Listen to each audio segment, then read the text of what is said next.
In workshop today, one of the things that came up had to do with someone who was saying that they're having a difficult time getting into the heart and spirit, and that they are, obviously still in their flesh, and that was one of the challenges for them when they were doing the inner child work. And we know that if that is a challenge for you when you're doing inner child work, if it's a challenge for you to get into the heart and spirit in relationship with yourself, then certainly it's going to be a difficult thing for you to do with God, because you got to be connected and attuned to yourself before you can be connected and attuned to God, because God is in you. He's in your heart and spirit. So you have to have a way of getting into the heart and spirit first. Even as I say that, and I'm going to say a couple of other things that are taught in the world and are taught in counterfeit Christianity, that there shouldn't be any steps to you getting into relationship with God. This is an idea, right? In counterfeit Christianity, you should just be able to go to him with everything and just, get into his presence, all the time. Why am I teaching this thing about, what needs to happen before you get into his presence, what you need to do before you get into his presence? And it's a lie. If you're fanning into flame his Holy Spirit, he is with you all the time. He is always present with you, but getting into his presence is a different thing. Him responding to you is a different thing. You need to bring yourself into position to engage with him. So let me give you an example. If you have a human relationship and you are experiencing something, you're always in crisis, or you're not regulating yourself, or you're not soothing and comforting yourself before you go and have a conversation with that person, you are just going to get your stuff all over them all the time. And eventually that is going to become a real burden to them, because you're not sorting through your stuff and you're not capable of actually having a mutual relationship. You're just using that person as a dumping ground, and you're always in your flesh. So how can you relate with someone if you're in your flesh? You can't. You'll just go to them with entitlement and expect them to sort through your feelings, to organize your thoughts for you. You'll become overly emotional and overly disorganized, and it's going to be a real burden to that person. They're not going to want to be around you, and that's by design. How do you think God feels when we just act like, no, we should be able to go to him all the time with anything and then ignore him the rest of the time? It's not how it works. He appointed human kings so that we and designed a specific relationship so that we could understand how we are to go to our king. And if you remember the way that Esther was required to approach the king, she said things like, if I've won your favor, and if it pleases the king, and if he thinks it's a good thing to do, here's my petition. But we do something else with God, who is the King of Kings and the Lord of Lords. We just burst into his presence with every impetuous thought and desire of our flesh. And then we wonder why we don't hear from him. No, we have to do our work, just like you have to do your own work to make sure that you're approaching another human being correctly. And not everyone does that. And psychology calls that a personality disorder. It's not a personality disorder. It's a spirit. It's a spirit that you've been handed over to because of your self-centered idolatry. And that spirit is enacting its character through you, and your character is becoming the character of that spirit, because that's what's occupying you. That's what's going on. You ever been around someone like that? Someone who just makes it all about them, is always in crisis, is always in their flesh, always wants you to process their stuff for them? It's a burden. And God does not engage us in codependent relationship because he didn't design us for it. He designed us for personal accountability and relationship with him.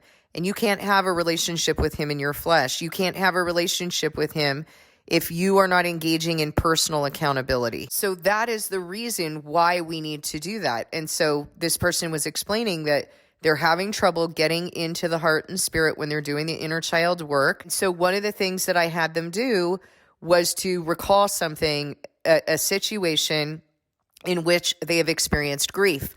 And the first place they went was to godly grief. And I'm really glad that they did, because it gave us an opportunity to distinguish between grief from a loss and godly grief, which has to do with your sin. So I'm talking about grief from a loss. Why does God tell us to grieve, lament, mourn, weep, wail? And he says it within the context of returning to him. Well, let's do this for a moment. You bring to your heart something that has grieved you, a loss, an incredible loss in your life. Okay, hopefully you've got it in your heart, in the mind of your heart. Are you in your flesh now, or are you in your heart? Feel it for a minute. Feel that loss. Okay, when you're really in contact with that grief, that is what it feels like to be in the heart. Because right now, you're aware that you can't change that situation, that you have no power and that you are not God. You are in position, and it is a healthy and good position to be in because you know that you can't control that. You know that you need God. That's the position that you need to get into. And so if you're struggling to feel your inner child, if you're struggling to get into the heart and spirit, then go to that grief so that you can remember that repertoire, because you have the repertoire in you. You just didn't know it. You need to feel lowly. You need to feel teachable. You need to be in position. And the problem is when you're in the flesh, you don't feel that. You feel like you're in control and God needs to empower you to control, which is ridiculous because that inherently means you're not in control. Hello. So you go to him desperately telling him how to be God so that you can set yourself up above him. You understand how crazy that is? God says, become like a child.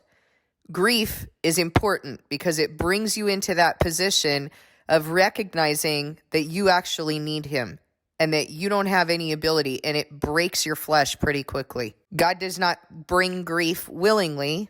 We're told that in Lamentations 3:33, but he brings it because it's necessary at times to break your flesh into submission so that you can actually live in the heart and spirit. And it's a good thing. And unfortunately, the world has said, well, if you have, for example, in mental health, if you're grieving after, for example, your parent or your child dies, if you're grieving for more than 2 weeks, now you have a diagnosis of major depressive disorder.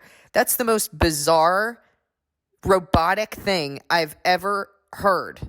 My parents died, and that is going to be a source of grief for me for the rest of my life because I don't want to be separated from them, and I want to be together with them in eternity. Just like when I see people in the body falling, I feel grief. And I'm going to feel grief until the body is brought together in unity.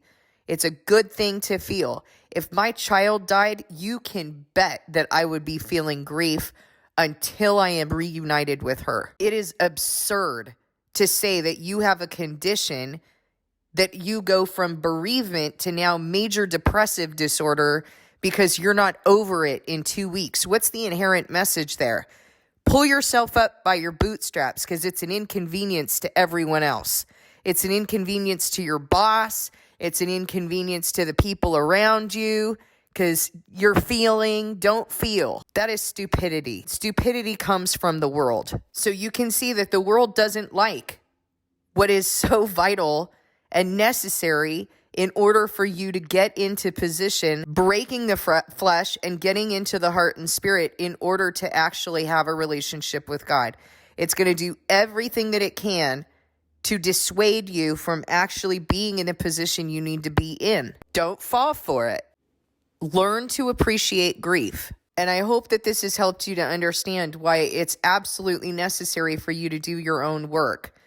God is not going to respond. He will not respond if you go to him in your flesh. And you won't hear him even if he does respond because he doesn't respond in your flesh. Learn how to grieve and learn how to get into the heart and spirit and get comfortable with the flesh being broken and being in that childlike posture. Because once you get there, he'll break you down to get there so that you experience it. So you have that repertoire.